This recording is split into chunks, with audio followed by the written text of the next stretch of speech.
벙커원 라디오. 제가 명리학을 하는 전제가 뭡니까? 간단해요. 왜 자파라는 말을 앞에 붙였겠어요? 기존의 명리학은 인간을 길흉으로 나눈단 말이에요. 인간의 운을. 그런데 이 공화정의 시대에 아직도 우리가 그런 데 묶여 있다면 그럼 우리가 미친놈들이에요. 그래서 우리는 좀 더 진정으로 본질에 입각해서 근본적인 개념을 가져야 된다는 거예요. 그래서 우리는 어떤 전제 출발이 됐냐? 모든 명식은 그 자체로 본연의 가치를, 본연의 존엄함을 품고 있다라는 전제 출발해야 됩니다.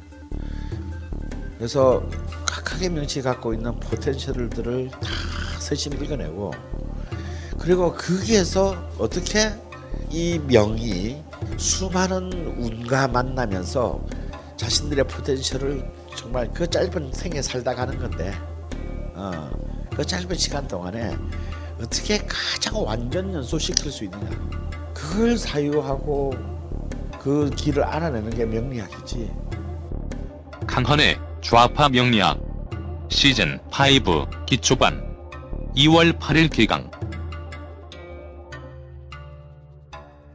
자세한 사항은 벙커원 홈페이지에서 확인하실 수 있습니다. 격렬한 런던의 풍경들, 쓰디쓴 리버풀의 눈물, 견고한 맨체스터의 추억, 우울한 베를린의 경기장, 강철 같은 뮌헨의 힘, 우아한 바르샤의 품격. 떨리는 라이프지히의 예술가들, 뒤틀리는 파리의 리듬. 정윤수의 스포츠와 예술로 떠나는 유럽 도시 여행. 2017년 1월 3일부터 매주 화요일 저녁 7시 충중로 벙커원.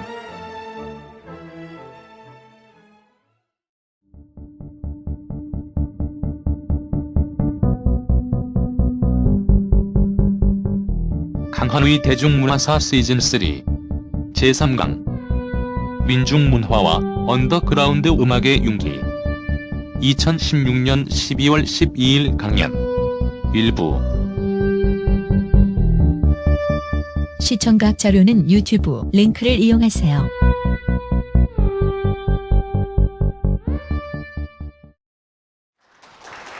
동일전 한국 대중문화사 지금 시즌 3 80년대를 한가운데를 관통하고 있습니다.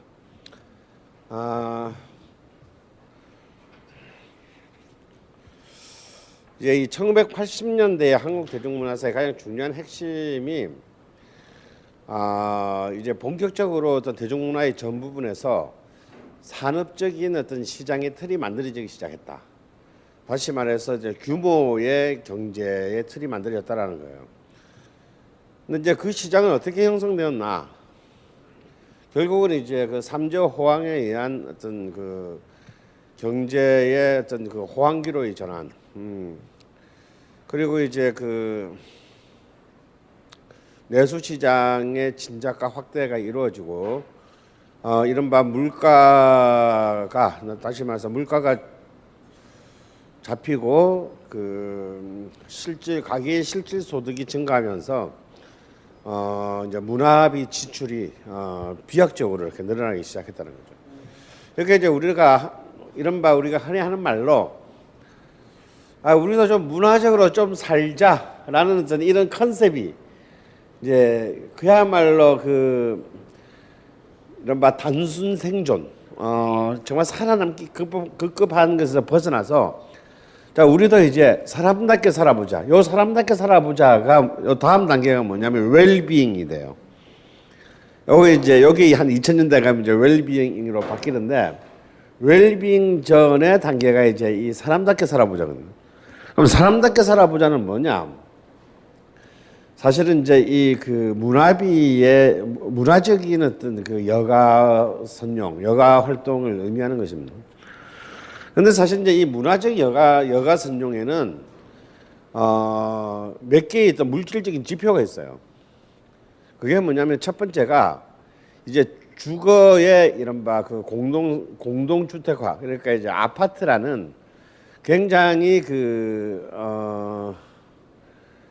획일적이라 하기는 그렇고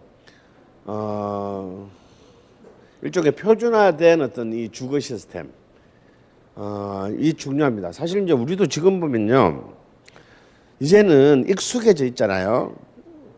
대문을 열고 들어가면 현관이 있고, 현관을 지나서 약간의 복도를 지나 거실이 있고, 거실과 식당이 사실상 붙어 있고 연이어 있고, 보통 보면 그 거실이라는 자리는 한쪽 면은 안방의 벽면과 되어 있어서 거긴 주로 TV를 놓게 돼 있고 그 반대편은 소파를 놓게 돼 있어요.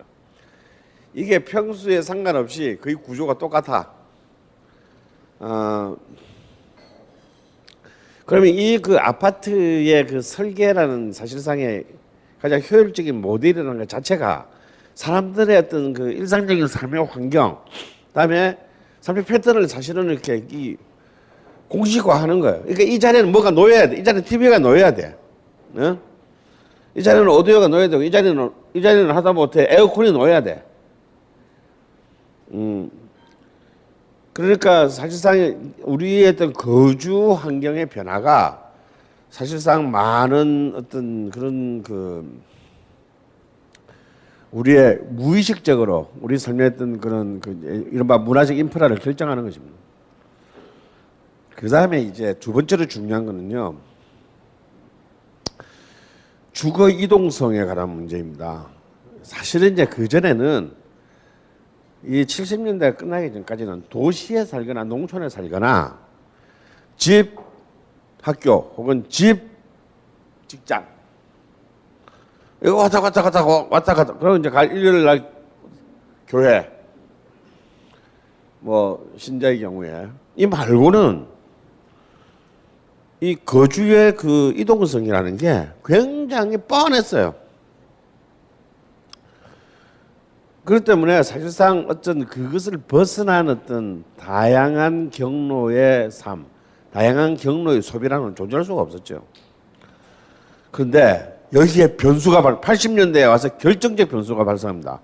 자, 집을 사람들이 1950년대 미국 사회가 보여준 우리에게 환상적 모델이 있지 않나요? 사람들이 다 자기의 집이 생기고 난데 그 다음 단계는 뭘 가져? 두 번째 집이 있잖아요. 예, 차다 이거예요. 드디어 1980년대에 한국의 현대자동차를 위시한 이제 그 자동차 산업이 내수 시장을 볼모로 해서 폭발적으로 성장을 합니다. 그러니까 우리는 뭐 차를 사는 건지 깡통을 사는 건지 알 수도 없지만 무조건 사야 돼. 왜? 그냥 그것이 그 시대의 가치였기 때문입니다. 그리고 물론 우리는 이해할 수는 있어요. 어떤 하나의 분야에서는 신규 산업이 어떤 그 세계 시장의 경쟁력을 가지기 위해서는 사실상 내수 시장 소비자들의 일정한 희생이 필요로 합니다.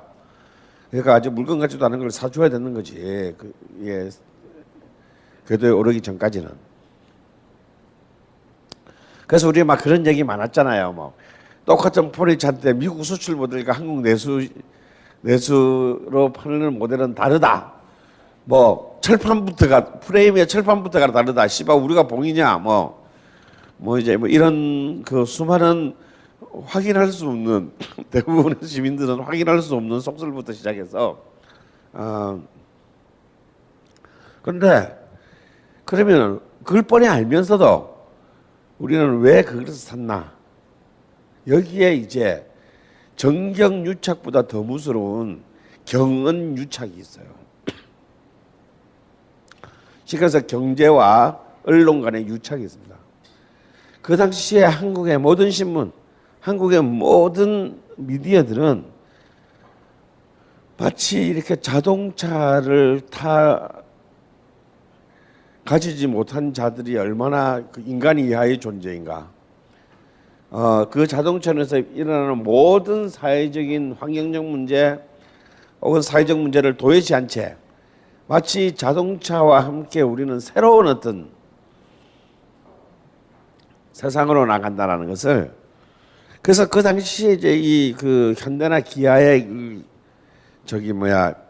광고 80년대 광고들을 보면요, 자동차에 대한 스펙에 대한 광고는 거의 없어요.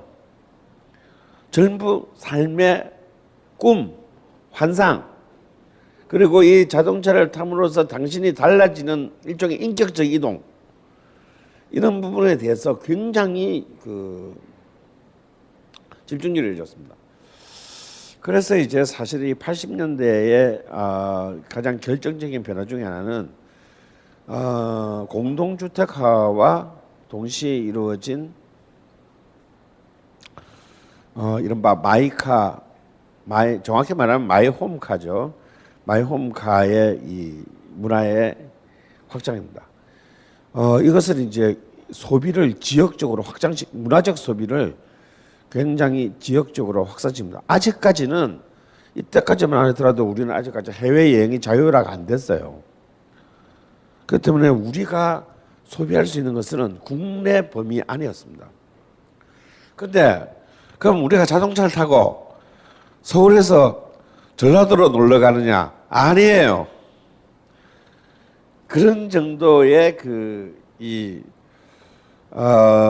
국토에 대한 애향심은 없어. 왜냐하면 그렇게 멀리 여행 다니기에는 우리가 먹고 사는 게 너무 힘들어요. 그러면 어디냐? 어디겠어요? 대도시의 근교입니다. 대도시에서 가까운 유흥 내지는 휴양지, 소비지. 그래서 이제 이 도시의 경계가 비약적으로 확대됩니다. 비약적으로 확대되면서 도시의 경계가 확대된다는 얘기는요, 도시의 권력이 다시 강화된다는 이야기예요. 도시는 계속해서 강화되고, 우리가 흔히 말하는 시골, 자연은 사실은 계속해서 가치가 하락하는, 또한 극단적인 양극화의 시작의 시대가 이 80년대였다는 사실을 이제 여러분들이 머릿속에 일단 전제를 하시고, 이 위에 참 문화 자체를 굉장히 정략적으로 정치적으로 활용할 수밖에 없었던 5공화국이라는 굉장히 독창적인 정권이 여기에 존재했다는 거. 그래서 한국을 마치 이벤트 사회로 몰고 갔습니다. 지금 우리는 이제 고작 해봐야 우리 지난 시간에 짚어본 국풍, 86 아시안 게임, 88 올림픽, 또 그리고 엑스포 이런 등등등 이런 것들이지만요, 사실은 사소한 이벤트들까지 시작을 하면은 그때는 정말 매일매일이 무슨 하나의 이벤트가 여기저기 폭죽처럼 터질 때예요. 왜? 돈이 많았으니까. 그리고 이제 이른바 지역 시골 지자체, 그때는 지자체는 안 했습니다만 시골 단위에서도 사실상 많은 이른바 축제들이 이때부터 지방 단위의 축제들이 이제 만들어지기 시작을 했다라는 거. 이제 그런 것 중에서 굉장히 어이없는 이제 관제적 축제들이 대부분이 있기는 했었지만요. 하지만 그 중에 몇몇은 이제 90년대 이후에도 굉장히 중요한 축제로 자리 잡게 되는 이제 그런 아이템들이, 그런 컨텐츠들이 생기기 시작합니다. 70년대와 80년대 한국 대중문화를 이끈 가장 중요한 장르는 지난 시간에 얘기했듯이 대중음악입니다. 대중음악은 70년대, 80년대에 가장 폭발적인 성장, 그다음에 어떤 질적인 다양성을 보이면서 굉장히 많은 어떤 저변들을 확보하는 데 성공했고, 그리고 그 당시 대중들의 가장 대표적인 문화 소비재로 부상을 했어요. 하지만 60년대 가장 강력한 대중문화의 주체였던 영화는 이제 70년대 TV가 보급되고 난 뒤부터 급격한 몰락을 시작했고, 더군다나 이제 이 70년대 제4공화국 유신 정권의 이제 이른바 집요한 어떤 검열과 위로부터의 통제에 의해서 사실 한국 영화는 거의 이제 국제 경쟁력은 말할 것도 없고 자체 내 시장 경쟁력마저 상실했어요. 다시 말해서 영화의 모든 소비자들을 어디에 뺏겼습니까? 다 TV 드라마에 뺏기고 말았다. 그래서 이 80년대가 되면서는 이제 특히 이제 MBC가 이른바 그 드라마에 이제 뭐 그래봐야 방송사가 세계에서 2개로 줄었기 때문에 드라마의 최강자라고 얘기하기에는 굉장히 쪽팔리긴 하지만요. MBC가 이제 드라마 왕국으로서의 이 다짐을 시작합니다. 그 중에서 이제 이른바 지금까지도 이제 그 위세를 잃지 않고 있는 김수현이라는 그 당시까지의 드라마에서 볼 수 없었던 그야말로 그 당시의 별칭으로 언어의 마술사가 등장합니다. 근데 이제 이 김수현 드라마의 가장 큰 특징은 뭐였냐면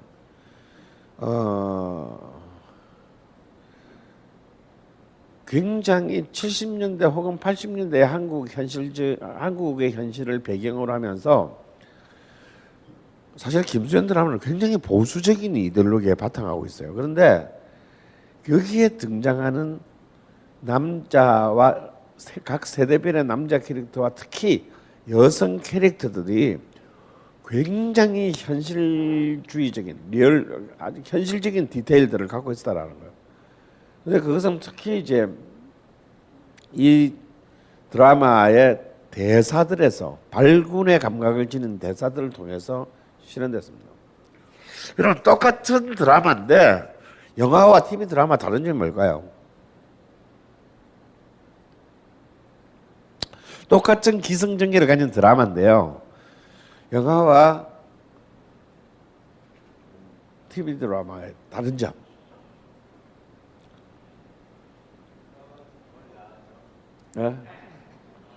야한 장면을 그렇죠. 금절이 당연하죠. 왜냐하면 영화는 충분히 영화관 자체에서 관객을 이렇게 그 필터링을 할 수 있지만 TV는 불특정 다수를 향해 가기 때문에 사실상 금열의 사전 사후 금열의 문턱이 굉장히 높습니다. 그래서 실제로 표현할 수 있는 다룰 수 있는 제재가 굉장히 제한돼 있어요.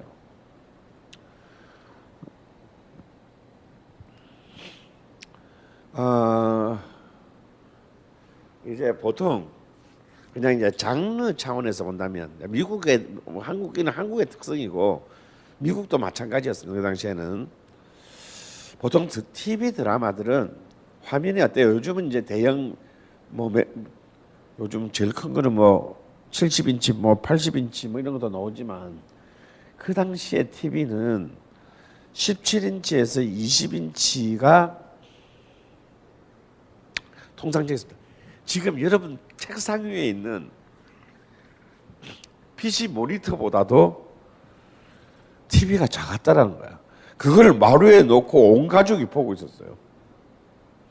그 TV가 요만해 정말 화면이. 이 얘기는 뭐냐면요. TV 화면에서 많은 시각적 정보를 담을 수가 없다라는 겁니다. 그러니까 모든 드라마가 클로즈업이야. 모든 사람이 이 배우가 얼굴에 이따만큼 나와야 돼. 그래야 보일까 말, 사람이 식별될까 말까요.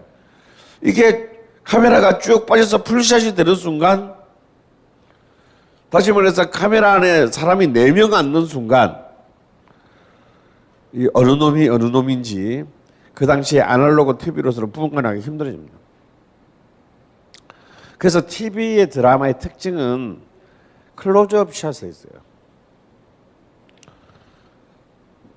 그래서 영화도 물론 주인공을 클로즈업 하는 것이 중심이긴 하지만 영화는 기본적으로 상황을 중심으로 드라마를 끌어가고 그걸 이제 전문 용어로는 에스타블리시 샷이라고 합니다. 그러니까 상황 전체를 보여주는 샷이죠. 영화는 미학적으로 보면 에스타블리시 샷, 따라서 상황 설정을 중심으로 해서 이야기를 끌어간다면 TV 드라마는 클로즈업, 주인공 혹은 배우들의 캐릭터들의 한 명 한 명의 캐릭터. 근데 그 캐릭터도 그냥 캐릭터가 아니고 얼굴 캐릭터예요. 얼굴 캐릭터. 그래서 주인공이 솔직히 짜리망당해도 상관없어요. 왜 어차피 안 보이니까. 그래서 사실은 이제 이 80년대부터 90년대를 강타하는 90년대까지 지배하는 이제 최진실 같은 이제 당시 최고의 슈퍼스타들은요. 지금의 그 스타 관점에서 보면 그 지나가는 행인, 실제로 보면 지나가는 행인 일의 몸매를 가지고 있어요. 정말 평범한. 저는 제가 그때 80년대 초에 90년대 초에 영화할 때 그때 이제 축구를 해서 이제 최진실 몸값이 제일 비쌌거든요. 근데 이제 어떻게 최진실이 그 하는 그 영화에 이제 제가 참여하게 돼가지고 이제 처음으로 이제 대본을 리딩하는데 최진실인데 정말 기대를 했어요. 근데 최진실이 안 오는 거야. 근데 이상한 여자가 최진실 대본을 읽고 있더라고. 그래서 최진실 회사에서 대리인을 보냈나? 근데 걔가 최진실이야. 그런 좀 과장해서 말하면 그런 정도로 정말 환상이 다 깨졌어요. 근데 뭐 리딩할 때 뭐 분장하고 오는 건 아니니까. 근데 이제 이 카메라가 그 사람에게 딱 들어갔을 때 그 순발력만큼은 최진실을 이렇게 쫓아갈 수 있는 좀 역대 여배우는 아마 거의 없을 정도로 촬영장에서 보니까 이건 전혀 다른 사람이에요. 얘가 왜 탑인지 알게 만들 정도의 정말 뭐랄까 빛나는 집중력을 갖고 있습니다. 그래서 정말 배우는 그냥 이렇게 근면과 성실의 경지로 할 수 있는 것이 아니구나 그런 것을 느끼게 만들어주는데요. 그래서 TV는 기본적으로 클로즈업 샷이고 영화는 기본적으로 상황 서사의 장르입니다. 그런데 문제는 왜 한국 영화가 70대 80대 계속 몰락하게 되느냐. 그 상황을 영화에서 보여주는 게 유일한 TV에 대한 경쟁력인데 그 상황을 현실을 혹은 서사를 보여줄 길이 없는 거예요. 그럼 결국은 영화가 TV와 똑같은 길을 가야 되는데 그것은 매일매일 일상적으로 돈도 안 되고 만날 수 있는 TV하고 영화가 경쟁을 한다면 영화가 이길 가능성이 없죠. 그러면 이제 영화가 이길 수 있는 유일한 길은 TV가 보여줄 수 없는 에로티시즘인데 이것도 안 돼. 이것도 굉장한 한국은 이상하게 이웃나라 일본과는 다르게 이 에로티시즘에 대한 굉장히 또 집권자들의 굉장히 불쾌한 속으로 좀 다 좋아하면서 굉장히 그 불쾌한 이중적인 잣대를 가지고 지들은 다 누리면서 우리는 못 누리게 하는 이런 그 근거가 있었기 때문에 사실상 이 이른바 그 포르노그래피라는 이 무기로도 한국 영화는 그 진출할 수가 없었습니다. 그러니까 이제 이 한국 영화 자체가 결국은 양쪽에 끼어서 어떻게 뭐 이도저도 할 수 없는 어떤 그런 상황에 계속해서 봉착해 있었던 셈이죠. 그렇게 그 섹스 스크린 스포츠라는 어떤 이런 그 3S 정책을 거의 국시로 가깝게 삼았던 전두환 정권인데도요. 영화에 있어서의 어떤 이 표현의 허용은 박정희 시대 때의 그런 어떤 그런 군국주의적인 어떤 유교 사상의 틀에서 전혀 벗어나지 않았습니다. 그래서 결국은 한국 영화가 표현할 수 있는 것은 뭐냐면 이제 70대 말에 이른바 호스티스물, 다음에 이제 뻐꾸기도 밥에 우는가 뽕 같은 토속 에러물 뭐 이런 그 뻔한 어떤 이런 그 장르의 동어 반복에서 벗어나지를 못했고 하지만 이제 이 70년대 중반에 청년 문화 세대의 감독 중에 생존자가 여전히 이제 80년대도 살아남았죠. 그 중에 가장 대표적인 인물이 이장호고 바로 그 이장호의 조감독 출신인 또 배창호가 이제 이장호의 바톤을 이어받아서 80년대의 한국 영화에 이제 이른바 대중성과 문제의식이라는 두 마리 토끼를 잡는데 일정하게 기여합니다. 사실 이 배창호만 하더라도 배창호 감독은 뭐 80년대 한국 영화의 중추를 그 담당한 인물이죠. 그 1981년에 배창호 감독의 데뷔 작품이 뭐였냐면요. 여러분 혹시 이 제목 기억나세요? 꼬방동네 사람들. 이동철인가 이동철이죠. 이동철이라는 필명에 이른바 지식인 출신 글쟁이가 아니라 이른바 밑바닥 하층 계급 출신의 사람이 자신들의 그 막 마약 팔고 매춘하고 폭력 일상적 폭력이 난무하는 어떤 이 서울 대도시의 뒷골목 뒤편의 세계를 일종의 다큐멘터리처럼 서술한 책이 나왔어요. 그래서 읽었던 일종의 르포, 그 당시에는 르포 소설이라고 했는데요. 이 꼬방동네라는 말은 뭐냐면 이렇게 방 하나하나에 임대 들어서 사는 그런 집을 학고방이라고 했습니다. 그러니까 그런 요즘쯤은 이제 막 그 여기 가리봉동 막 이런 데 같은 이제 벌집촌을 말하는데요. 이런 그 이름을 담은 꼬방동네 사람들이라는 책을 발표했는데 이 책이 엄청난 베스트셀러가 됐어요. 근데 이거는 그래도 책이잖아요. 근데 이제 이 연세대 경영학과 출신의 배창호라는 감독은 참 재밌는 사람이에요. 연대 경영학과를 나와서 대기업에 취직해가지고 국제 상사원이었어요. 아프리카에서 물건 팔러 다니고 막 이런 그런 걸 하다가 하루아침에 자신의 꿈을 위해서 회사를 관두고 영화를 시작합니다. 그리고 그가 처음 잡은 원작이 꼬방동네 사람들인데요.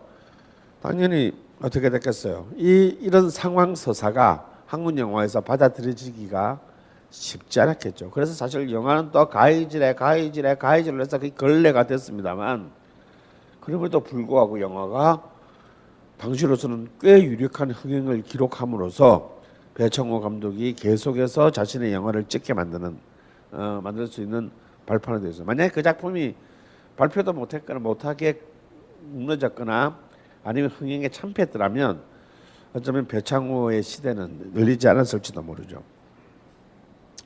그를 영화계로 이끄는 가장 중요한 인물이자 견인하는 인물이자 70년대 청년문화 세대의 대표적인 영화 감독인 이장호는요. 80년대가 시작되는 바로 그 첫 해에 바로 그 광주의 비극이 있은 그 해에 그 당시로는 놀라운 바람 불어 좋은 날이라는 굉장히 중요한 문제작을 발표합니다. 사실 이 작품은 아무것도 안 해요. 이 작품에는 이른바 선남선녀의 삶이 없고 영웅적인 주인공이 등장하지 않습니다. 그리고 이 작품이 정말 유미한 이유는요.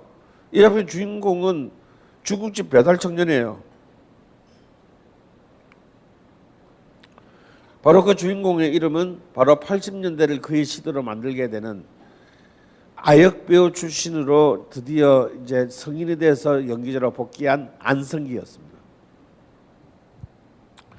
그래서 이른바 이 바람 불어 좋은 날과 꼬방동네 사람들의 이 연이은 성공이 상징하는 것은 이제 영화가 더 이상 히어로인의 세계가 아니라 아무것도 아닌 자들, 그야말로 노바디들의 세계에 한국 영화가 드디어 시선을 두었고, 그 문제의식이 80년대의 젊은 수용자들과 함께 이제 앞으로 동행을 하게 된 아주 피곤한 여행을 이 10년간 하게 된다는 점입니다. 자, 바람 불어 좋은 날의 한 장면을 보겠습니다.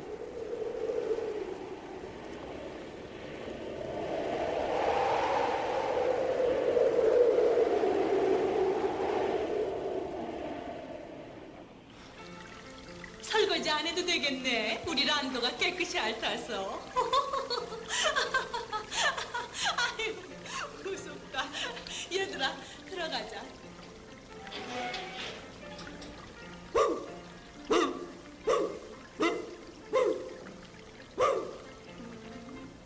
야! 이 영화에 일하는 애 없어? 예! 부르셨슈? 너 어떻게 된 거야? 음식 시켰어 안 시켰어? 아까 시켰는데요. 그런데 왜 아직까지 안 가져오는 거야 임마? 이거 참 한정화 같네. 아 조금만 기다려봐요. 독촉에 볼 텐게. 아이고 어서 오쇼 회장님. 그만. 아닙니다. 좋을까? 아저씨예요 저. 안녕하세요. 준비하겠습니다.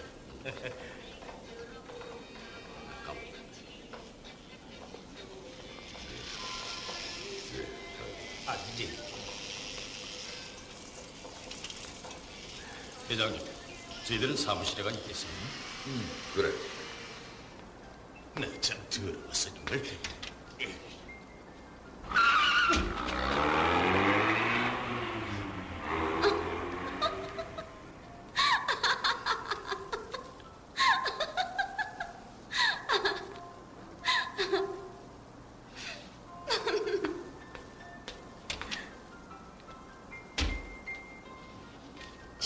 바꿀 거 있어요? 어느 집이죠?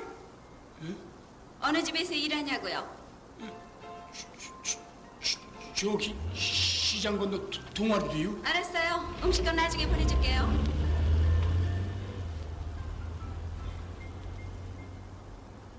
이거 뭔 일이란가? 예. 바로 오프닝부터 바로 도입부까지의 이 장르판인데요. 아주 굉장히 어떻습니까, 여러분? 굉장히 스피디하게 이 등장인물들을 일단 주요 등장인물들을 이제 여러분들이 이렇게 소개시킵니다. 그러면서 이제 그 상황들을 그대로 제시하죠.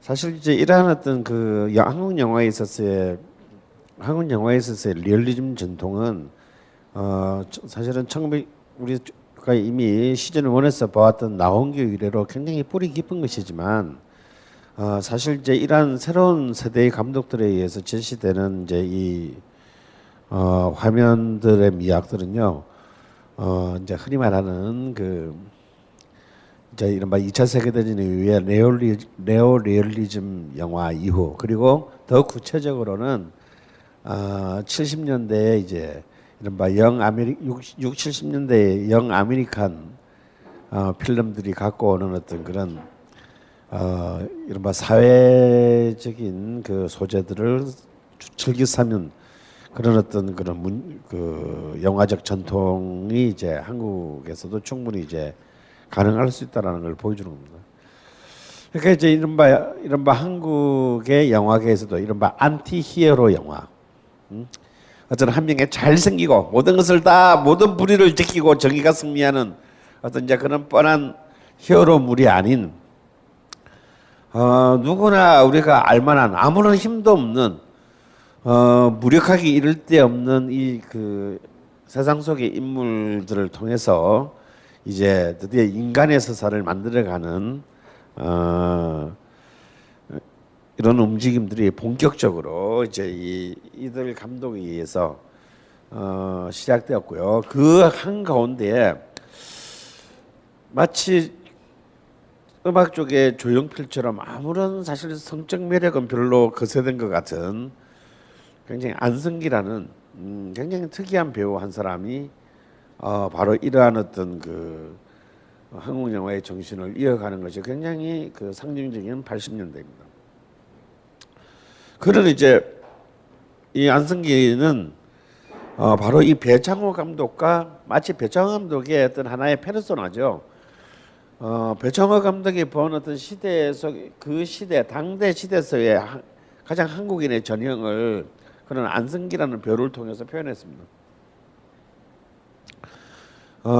그래서 그 배창호 감독과 그 계속 작품을 계속하면서 그런 이제 80년대의 시대성을 그 한국 영화의 화면을 통해서 드러내게 되는데요. 이제 그 84년에 그 최인호 원작의 최인호의 중편 소설이죠.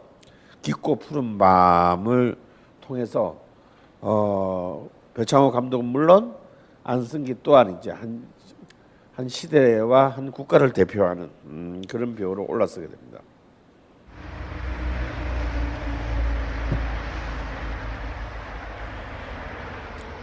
이는 바로 이제 아메리칸 드림, 미국에 대한 그 미국 이민에 대한 한국을 벗어나서 미국 이민의 그 허황된 그 꿈을 그린 영화죠.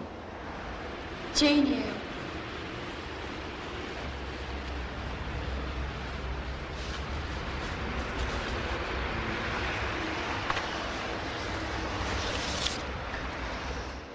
이제 이른바 미국 영주권을 따기 위해서 위장 결혼을 해야 되는. 나머지 전부는 영주권이 나오는 즉시들이지. 결혼식 비용 미스터백이 부담해요. 결혼식을 라스베가스에서 올리기로 했어요.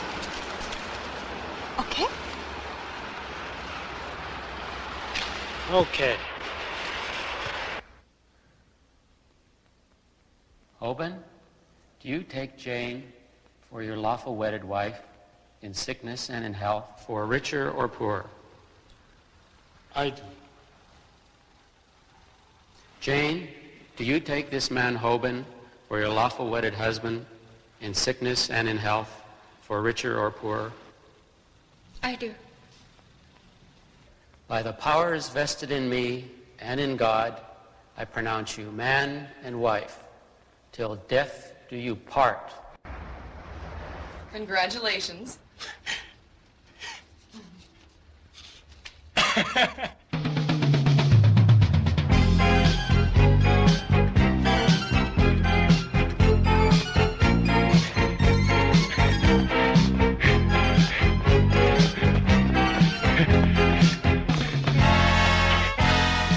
여보, 나야 나 영주권 얻었어. 이제 마음대로 미국에서 살아도 돼. 곧 당신한테 초청장을 보낼 거야. 어때 뱃속의 아이는? 병원에 갔었어? 여기서 꼭 아이를 낳아야 돼. 그럼 우리 아이는 미국 시민이 되는 거야.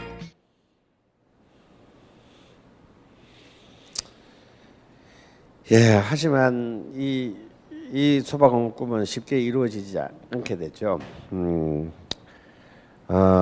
사실 이 깊고 푸른 감의 이 주인공 이제 영어식 이름이 뭐냐면 그레고리 백이에요. 그레고리 팩이라는 굉장히 그 5, 60년대 때 굉장히 유명했던 미남 배우의 이름을 패러디해서 만든 이 그레고리 백은 사실은 나쁜 놈, 악한이 아니에요. 그냥 어떻게든 미국 영주권을 따서 지금 사실 지금 저런 사람이 누구냐면 한국에 있는 자기 부인이에요. 이런 위장 결혼을 통해서 영주권을 따고 이혼하고 그리고 또 장미는 뭐냐면 이 위장 결혼을 해주는 대가로 돈을 버는 한국계 미국인이에요. 근데 이제 이 위장 결혼이 이제 뽀록이 나고 이제 그 영주권마저 위태로워지는 상황으로 몰리게 됩니다. 그런 상황에서 결국 이제 그야말로 아메리칸 드림을 꿈꿨던 어떤 한 명의 그 한국의 주변부 남자가 어떻게 그 미국이라는 가장 그 풍요와 꿈의 나라에서 좌절하게 되는지, 그리고 그 좌절 속에서 어떻게 인간성이 파괴돼 가는지, 그리고 결국은 장미희의 총에 맞아 죽게 되죠. 마지막 장면이. 그 장면이 굉장히 앞그림입니다. 그래서 그 당시로는 거의 미국 올로케로 찍었고, 그 당시로는 상상을 할 수 없는 한국 영화의 제작비를 투입을 했고요. 그리고 장미와 안성기라는 아주 그 톱캐스팅으로 한국 영화를 또 다시, 비록 뭐 이런 영화를 또 블록버스터라고 말할 수는 없지만 아직까지 우리가 블록버스터라는 말을 하려면 이제 쉬리 정도는 와야 되는 거죠. 아직 쉬리를 찍은 1998년은 오지 않았고, 하지만 그 당시엔 블록버스터라는 말 자체도 없었지만 한국 영화가 이제 더 이상 그 표현이나 다루는 주제, 아니면 문제의식 이런 부분에 있어서는 이제 그 이전의 시대에서 벗어나고 있음을 보여준 굉장히 중요한 수작이고, 또한 동시에 흥행으로도 성공함으로써 한국 영화의 어떤 산업적 가능성까지를 엿보인 영화라고 할 수 있고요. 그리고 이 작품을 통해서 이제 안성기는 명실상부한 국민 배우로서의 자리를 또 잡았다는 점이 중요합니다. 오늘은 이제 바로 80년대의 이른바 비주류 문화, 바로 이런 이제 이 화려한 어떤 그 조명 속의 주류 문화가 아닌 이제 이 80년대 특유의 비판적인 비주류 문화들이 존재합니다. 어쩌면 80년대가 한국 대중문화사에서 가장 빛나는 시대라고 할 수 있는 것은 이런 우리가 지금까지 살펴본 지지난 시간부터 방금까지 살펴본 어떤 이 주류 문화의 어떤 그런 그 저변의 확산뿐만 아니라 저변의 확산, 토대의 안정뿐만 아니라 굉장히 다양한 비주류 문화가 엄청난 생명력을 가지고 대중과 호흡하기 했던 바로 그런 때였기 때문에, 다시 말해서 그 주류 문화와 비주류 문화의 정말 환상적인 2인 3가 경주가 펼쳐졌던 시대가 바로 1980년대였고, 이 1980년대에 이 비주류 문화들의 이 각계 약진이야말로 어쩌면 한국 대중문화사에서 어쩌면 처음 만나는, 그것도 제5공화국이라는 굉장히 그 여전히 비록 뭐 87년 체제가 시작됐다 하더라도 아시다시피 그 87년 체제를 결국 또 따먹은 사람 누굽니까? 전두환의 친구인 노태우였기 때문에 이 두 군인에 의한 12년 통치 기간 동안에 사실상 그 표현의 자유는 충분히 보장되지 않았음에도 불구하고 이런 전투적인 그 비주류 문화들이 폭발했다는 사실은 굉장히 이제 그 이후에 한국의 대중문화사가 어떤 그 잠재력을 가지고 도약하게 되는지를 보여주는 굉장히 중요한 시대라고 할 수 있어요. 우리마다 이렇게 생각이 사람마다 생각이 좀 다 다르겠지만요. 여러분들은 어떻게 생각하십니까? 여러분이 살고 있는 시대의 대중문화가 어떤 대중문화적인 그 요소를 가꾸면 가장 풍요롭고 건강한 문화라고 생각하시나요? 무엇을 기준으로 봐야 될까요?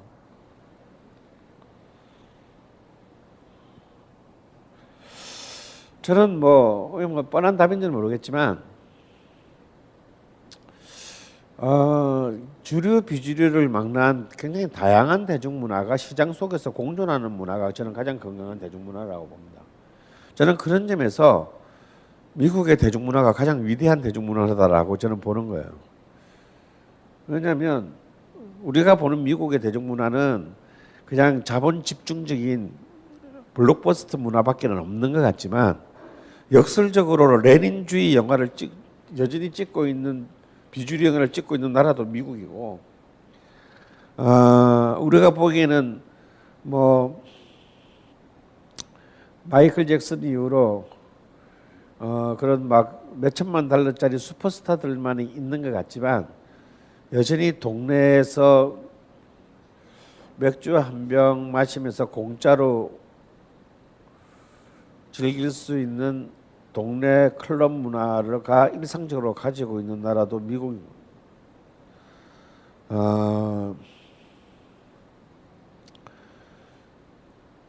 그래서 극우부터 극작까지의 문화가 존재하는 어떤 그런 스펙트럼이 사실상 미국 대중문화가 가지고 있는 가장 강력한 경쟁력이라고 저는 보는 거죠.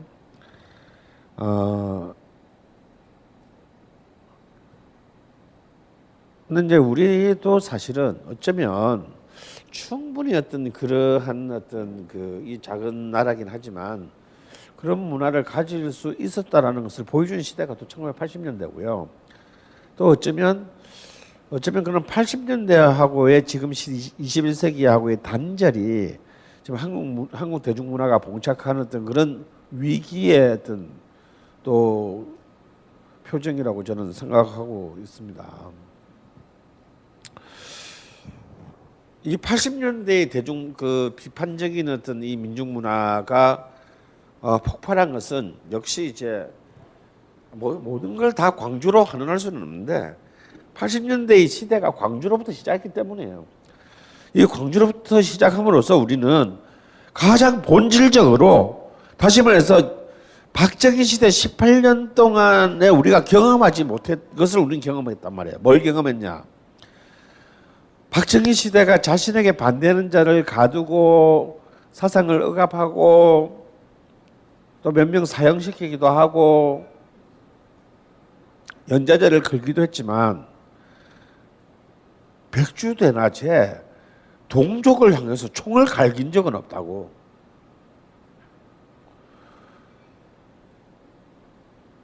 근데 이 광주의 경험이 처음에는 당연히 광주 바깥으로는 안 나갔죠. 공유다녔습니다. 우리는 대다수의 사람들은 광주 바깥의 사람들은 이제 광주에서 북한 인민군들의 지령을 받은 간첩들에 의한 폭동이 일어난 줄로만 알았고 그것은 무사히 진압됐다고 다 생각했어요. 하지만 언제까지 손바닥으로 하늘은 가릴 수 없는 노릇이고요. 이 진실들이 스물스물 마치 이 최진실의 국정농단이 몇 년 동안 진행됐지만 아무도 모르고 있다가 이미 박관진이 2014년에 검찰에서 우리나라의 권력 서열순위 1위는 최순실이다 라고 했을 때 우리 아무도 미쳤나 그랬잖아요. 뭔 소리야 이게. 이미 2년 전에 청와대의 공직기관 비서실의 행정관이 검찰에서 증언했음에도 불구하고 우리는 아무도 그 말이 무슨 말인지 몰랐습니다.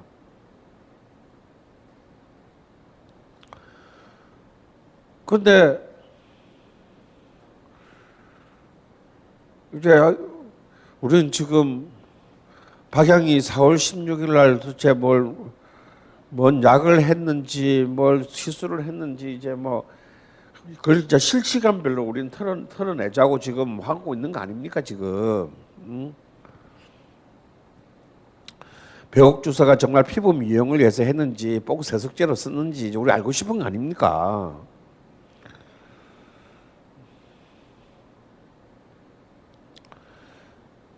마찬가지로 똑같은 일이 일어나게 된 것이죠. 1980년에.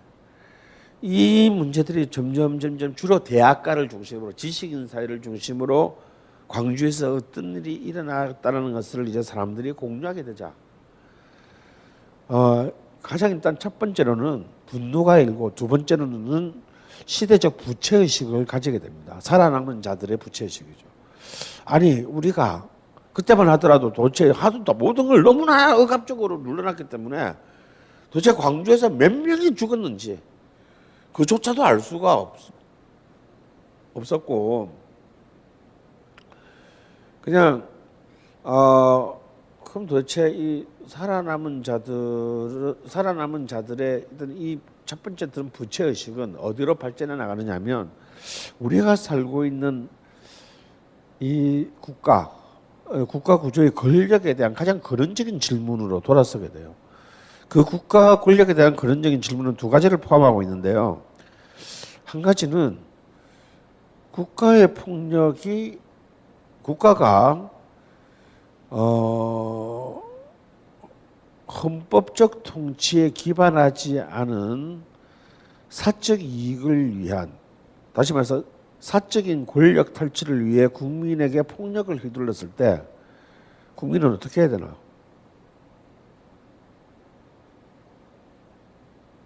1번 촛불 들고 나간다. 2번 그냥 총 맞아 죽는다. 3번 씹새끼들 다 죽여버린다. 이때 80년대 사람들은 3번을 선택했습니다.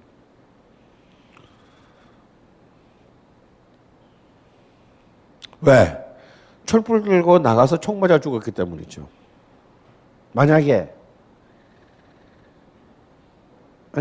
이번 지금 우리가 이어진 이 5차례의 촛불 집회에 박근혜가 많이 확 돌아가지고 계엄령을 선포하고 청와대 앞에서 발표를 했다고 칩시다. 그래도 촛불 들고 나가실래요? 전혀 안 되겠죠. 왜? 우리나라는 무기 소지가 자유롭지 않지만요. 우리나라는 국민 개병제이기 때문에 굉장히 무서운 나라예요. 대한민국의 25세 이상은 전부 소형 및 중화기를 다룰 수 있는 살인 기계들이에요. 총만 주어지면.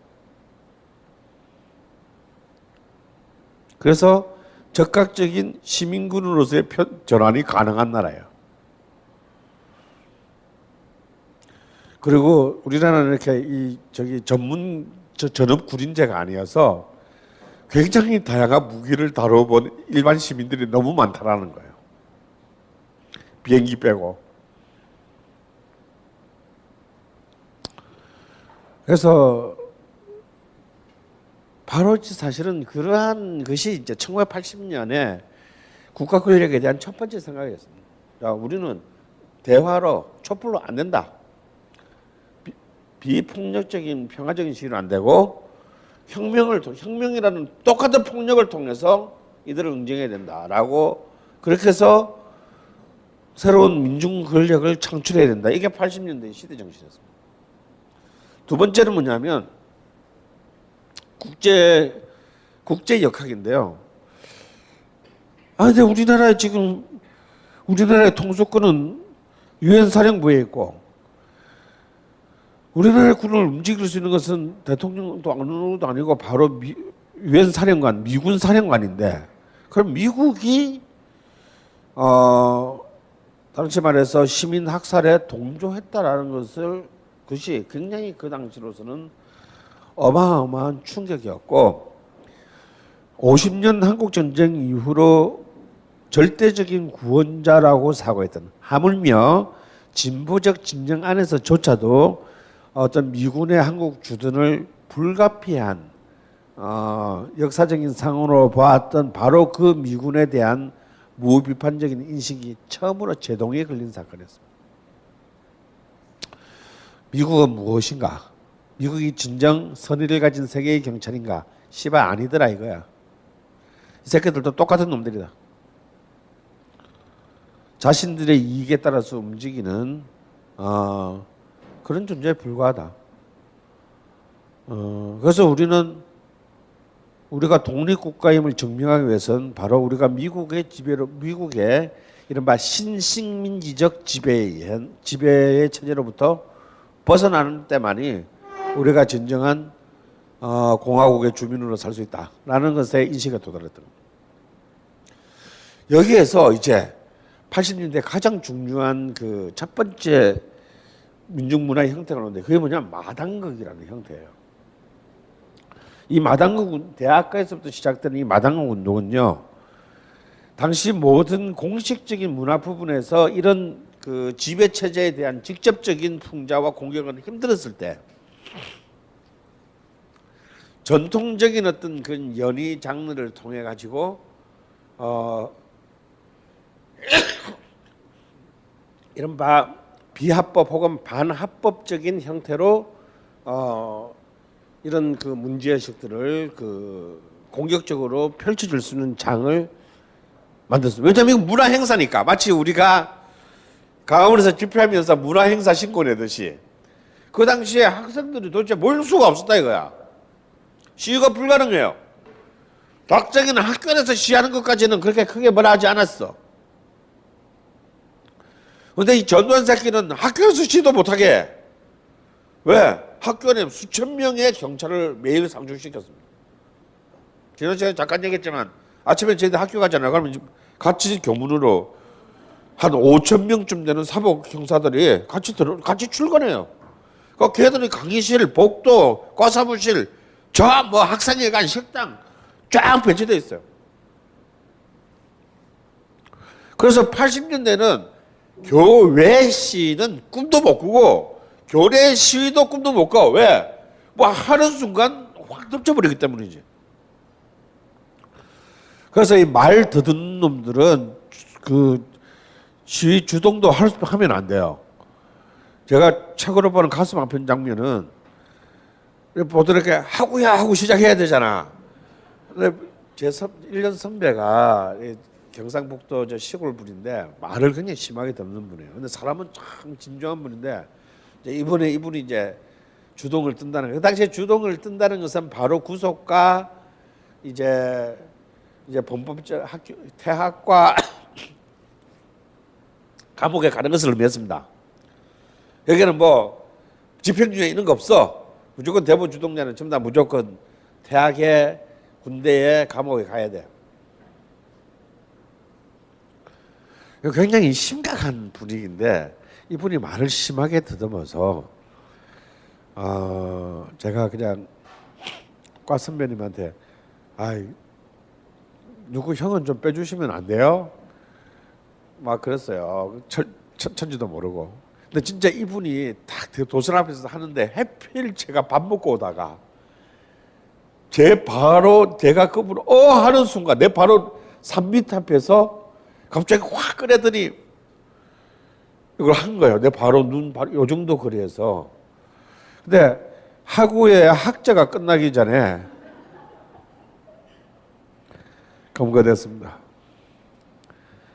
그래서 뭐 바로 막 이렇게 막 잡혀가지고 막 그 집차 질질 끌려서 가고 이렇게 그로부터 이제 그분을 본 거는 이제 한 3년쯤 뒤에 이제 처음 보게 됐어요. 그러니까 막 별의별 이렇게 막 희한한 짓들이 많이 났어요. 막 그래서 그때 이제 일어났던 게 도서관에 밧줄을 메고 몸에 메고 도서관 5층에서 붕 떨어지는 거야. 그러면 이제 건물에 대롱대롱 매달려 가지고 막 뿌리고 그러면 이제 애 끄집어 올리는 시간이 있잖아요. 그러면 이제 한 30초 정도 막 뜯을 수 있는 거지.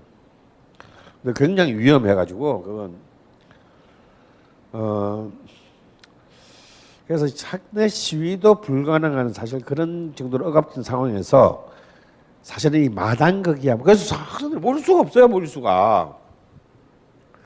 그래서 이 마당극이라는 문화 공연을 핑계로 모이는데 그렇게 모일 수 없었기 때문에 이 마당극 공연이 있으면요 막 몇천 명씩 모였어요.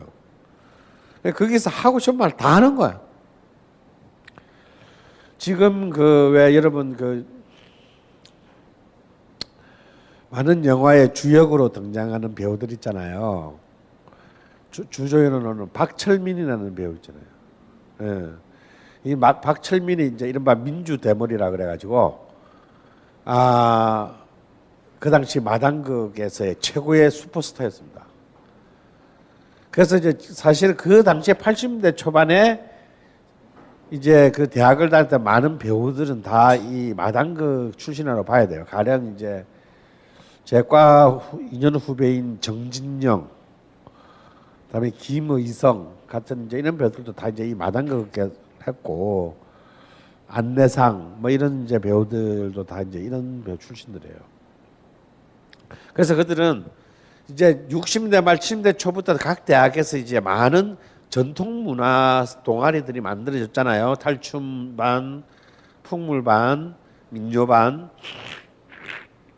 그리고 여기에 이제 기존의 연극반이 가세해가지고 마당극이라는 굉장히 그 독특한 이제 이 새로운 어떤 문화를 만들었죠. 이 마당극이라고 하는 거는 뭡니까? 연극인데 마당에서 하는 거예요. 그래서 사실 이건 전통 문화도 아니고 그렇다고 서구 문화도 아닌 굉장히 창의적인 그 시대 80년대의 상품이었습니다. 아, 상품이라기보다는 굉장히 창의적인 이야기였어요. 그런데 이 마당극이 결국 나중에 어떻게 상업화됩니까, 여러분? 에? 에? 예. 이제 이 마당극이 나중에 윤문식 선생을 비롯한 많은 이제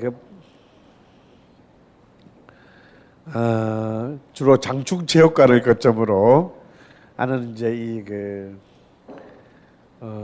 굉장히 해학적인 그런 마당극으로 가게 되죠. 바로 그 마당극이 이때 시작됐다는 거예요.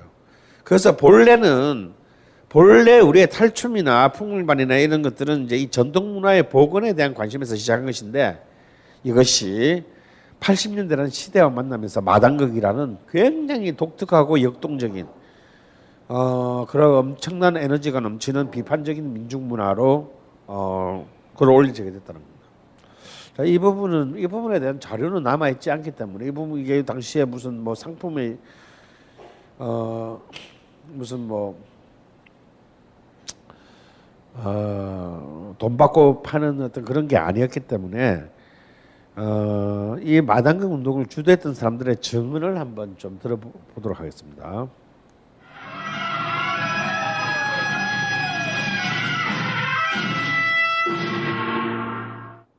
한국에서 1970년대, 80년대 시작된 그 새로운 연극운동의 한 형태다 이렇게 얘기할 수 있겠습니다. 뭐 그 당시에 제가 다니던 학교의 연극반은 그 서양 연극에서의 리얼리즘 연극 형태가 주로 연극반의 연극 형식으로 전해져 왔던 부분이고요.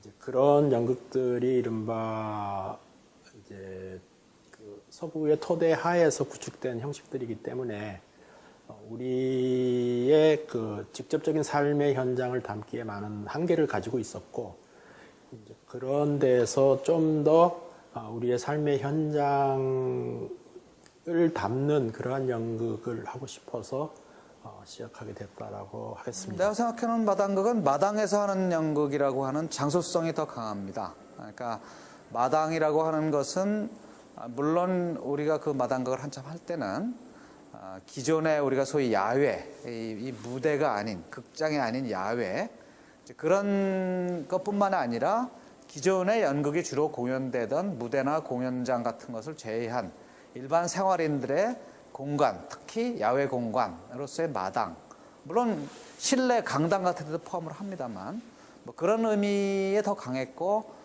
그런 장소에서 공연을 하다 보니까 자연스럽게 기존의 연극하고는 다른 연출, 동선, 또 조명, 음향 뭐 이런 것을 도입할 수밖에 없었죠. 이제 조명이 안 되고, 그 다음에 또 뭐 요즘엔 뭐 그런 게 어느 정도는 가능하지만 음향이 잘 안 되고, 그 다음에 일반적으로 연극이라고 하는 건 프로시저녀 마치라 그래서 말하자면 객석과 무대가 이렇게 마주보는 개념이라고 한다면, 마당이라고 하는 것은 고정된 객석이 따로 없고, 그 다음에 있다고 하더라도 이 배우의 움직임을 입체적으로 적어도 한 270도 이상으로 볼 수 있는 어떤 그런 시선의 각도라는 게 또 있는 것이고, 그 다음에 또 한 가지 중요한 요소로는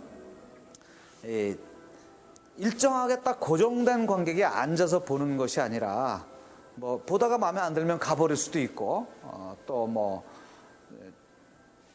연극에 집중하는 것이 아니라 옆에 있는 다른 사람하고 야 뭐 저 연극 재밌다라든지 뭐 이런 식으로 다른 얘기를 할 수도 있고 하여튼 그런 모두 유동적이고 그다음에 고정되지 않은 그런 상황에서 해지는 연극이니까 단순히 장소만 옮겨간 것이 아니라 기존의 연극과는 좀 다른 방식으로 풀어나갈 수밖에 없는 그런 요소가 있는 거예요. 아, 참, 저 두 형 다 참 술 먹고 많이도 싸웠는데 보면 많이 늙었네요.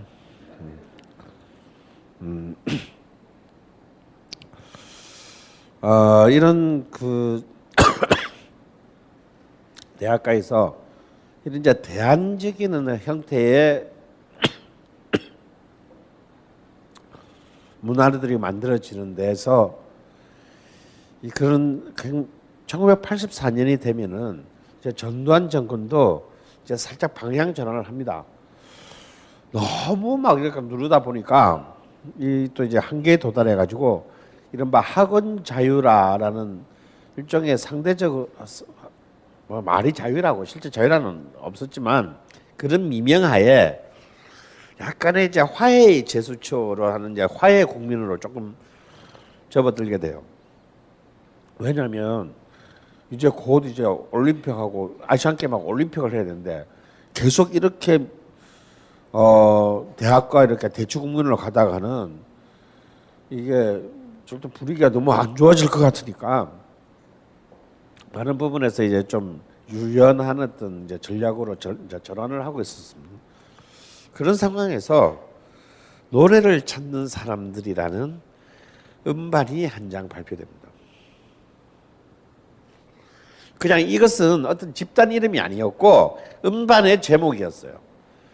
근데 이 음반을 기획한 사람은 이때까지 근 10년간 침묵하고 있었던 70년대 청년 문화의 기수였던 김민기였고 그 김민기는 이제 각 대학의 노래패들 서울대학의 메아리, 이화여대의 한소리, 뭐 그리고 뭐 고려대학의 뭐 어쩌고 저쩌고 연세대학의 또 뭐 어쩌고 저쩌고 이런 이제 사람 80년대의 후배들을 모아서 이른바 비판적인 형태의 이 노래운동의 노래들을 음반으로 만들려는 계획을 했어요. 하지만 사실은 대다수의 노래는 검열에 걸려서 사실상 본래 담고 싶었던 80년대를 대변하는 노래들은 거의 담지 못합니다. 하지만 검열에 걸리고 그러다도 이제 그 살아남은 노래들로 그나마 이제 좀 상대적으로 불온하지 않은 내용을 담은 그런 노래들만으로도 판을 만드는 이거는 슈퍼스타가 한 명도 없죠. 그냥 대학생들 뿐이에요. 근데 이미 대학가요제는 철저하게 슈퍼스타로 가는 등용문 상업화의 길이 되었고 이 대학가의 통기타 노래패들의 노래가 무려 당시에 10만 장이 넘게 팔리는 이변을 기록한 물론 이제 김민기라는 이름이 컸죠. 그때만 하더라도 김민기는 여전히 이 한국 사회를 떠돌리는 얼굴 없는 신화이자 유령 같은 존재였기 때문입니다. 근데 바로 이 음반에 담긴 수많은 100명에 가까운 각 그 당시의 노래패 중에 누구의 목소리를 들을 수 있냐면 김광석의 목소리가 들을 수 있어요. 그러니까 김광석이 공식적으로 녹음에 등장한 것은 바로 이 84년 노래를 찾는 사람들의 그루트기라는 남성 합창의 일원으로서 솔로는 없고 합창단의 일원으로서 김광석의 이름이 처음 등장합니다. 이 그 노래를 찾는 사람들의 음반에 실린 노래를 한 곡 들어보죠. 저 산마루에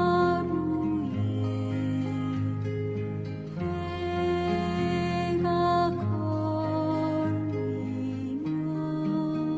알 수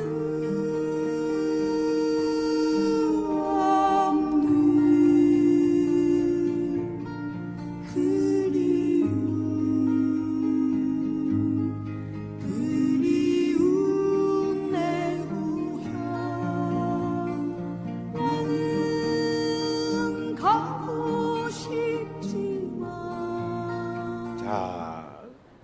이 노래는 들어보면 그 여전히 70년대 이제 이 정서에 머물렀음을 알 수 있죠.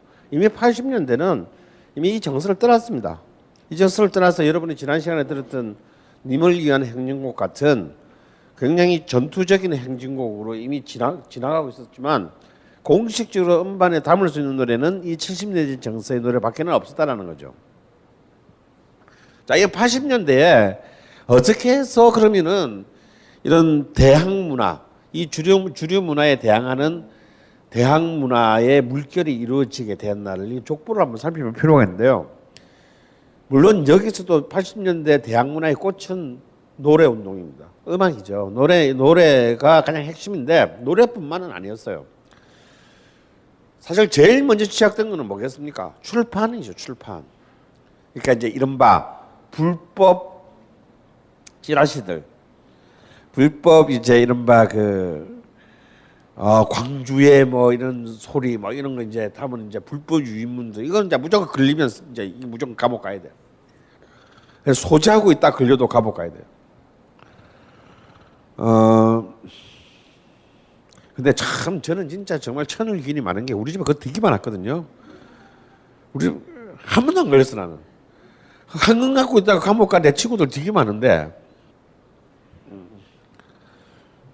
하물며 치안본부 사람이 우리 바로 그 제 거실에서 짜장면을 시켜 먹었는데도 저는 안 걸렸어요.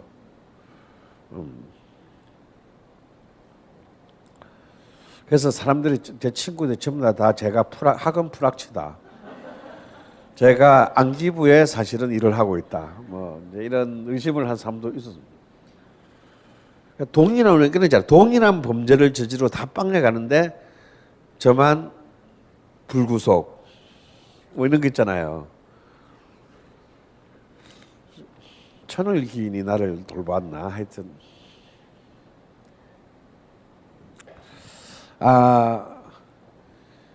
이제 처음에 이제 출판입니다. 사실 이러면 우리가 이제 이 5공화국이 시작했을 때 제일 먼저 뭐였습니까? 모든 언론을 통폐합했죠. 하물며 잡지들까지도 조금이라도 비판적인 요소, 지성적인 요소가 있는 잡지들 다 폐간시켰습니다.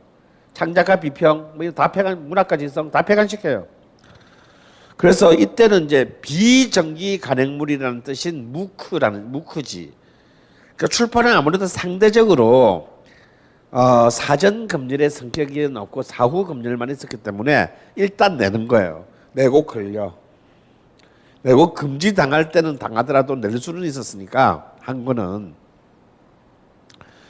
그래서 공식적인 이 출판 시장에서는 이런 무크지를 중심으로 한 수많은 이제 검서들이 쏟아져 나왔고, 다음에 그것도 안 되는 아예 이제 국가보안법 위반 대상이 되는 그런 내용들은 지하 유인물 시장을 통해서 이제 이게 바로 제럭스 복사기의 확대와 더불어서 지하 유인물 시장이 이제 커집니다. 왜냐면요, 복사기가 없던 시대는요, 어쨌냐면 전부 여러분 등사지라고 아세요?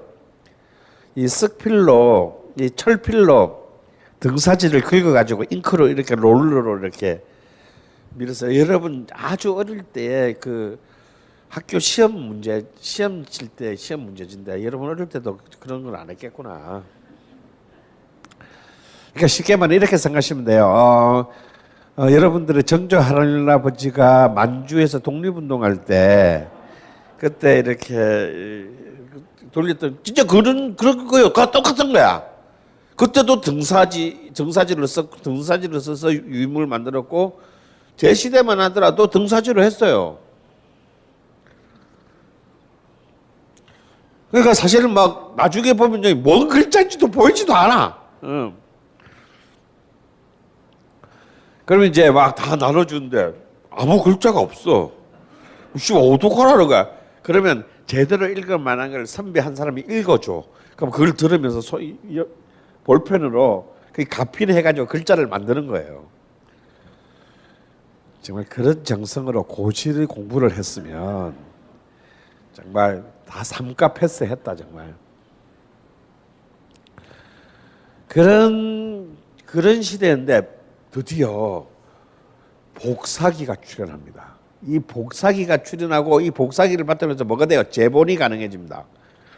그래서 각 대학가 앞에 합법 불법의 복사 재보원소들이 엄청 생겨났고 거의 전 70년대 시대라는 건 비교도 안 되는 불법적인 이른바 좌파 서적들이 복사 가게를 거점으로 해가지고 이 엄청난 시장을 형성하게 되는데요. 그래서 사실은 80년대에요. 복사집 주인들 국가보안법 위반으로 많이 잡혀갔습니다. 근데 이제 그 사람들은 물론 이제 할 말이 있지.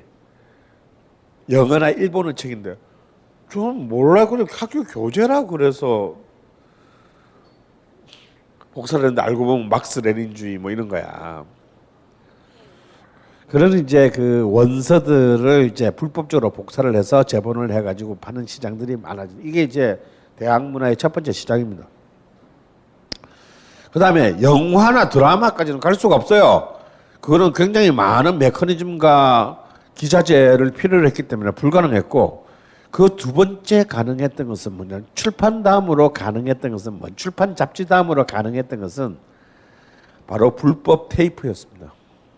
이것은 이미 1978년에 김민기가 공장의 불빛으로 이미 모델을 보여준 바 있죠. 그래서 굉장히 조악한 지하 녹음실에서 거의 카세트 이런 수준으로 녹음을 해가지고 그 테이프를 이제 불법 카세트에 그 몇 대 넣고 이제 계속 복사하는 겁니다.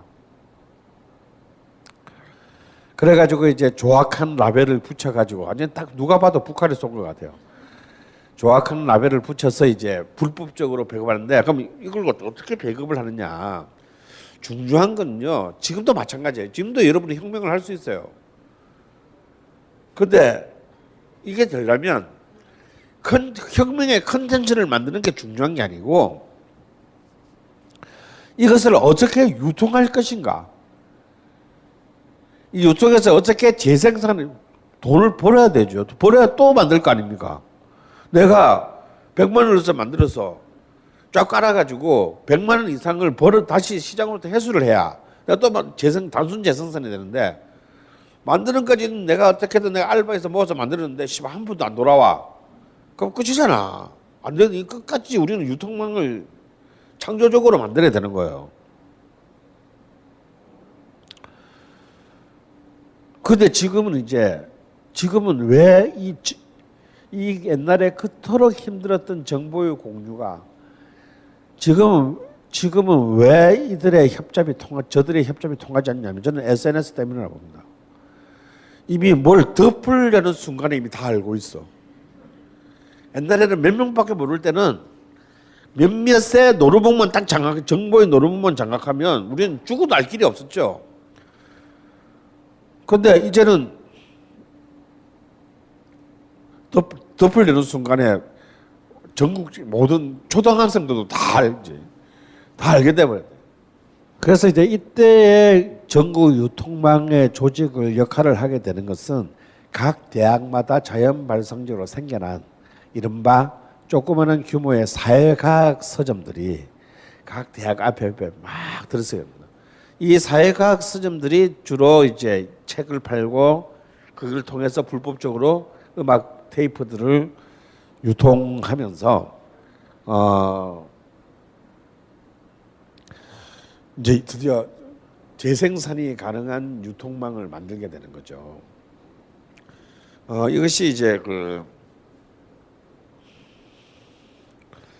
제 본격적인 대학문화 시대의 시작을 알리는 인프라가 됩니다. 빅그린 2, 3 샴푸, 이걸 쓰면 머리카락에 힘이 생깁니다. 말도 안 되는. 제가 지난 시간에 머리카락이 힘이 생긴다고 그래가지고 말도 안 되는 소리라고, 그래서 광고 떨어질 줄 알았거든요. 근데 진짜로 힘이 생긴다는 걸 증명하기 위해서 광고를 연장하였다. 좋아! 그럼에도 많은 분들이 구매해 주셨습니다. 그리고 구매 후기를 통해 인정해 주셨습니다. 딴지마켓 재구매율 53%에 빛나는 빅그린 투쓰리 샴푸, 23일 후 변화가 없으면 100% 환불해드리겠습니다. 지금 바로 딴지마켓에서 확인하세요.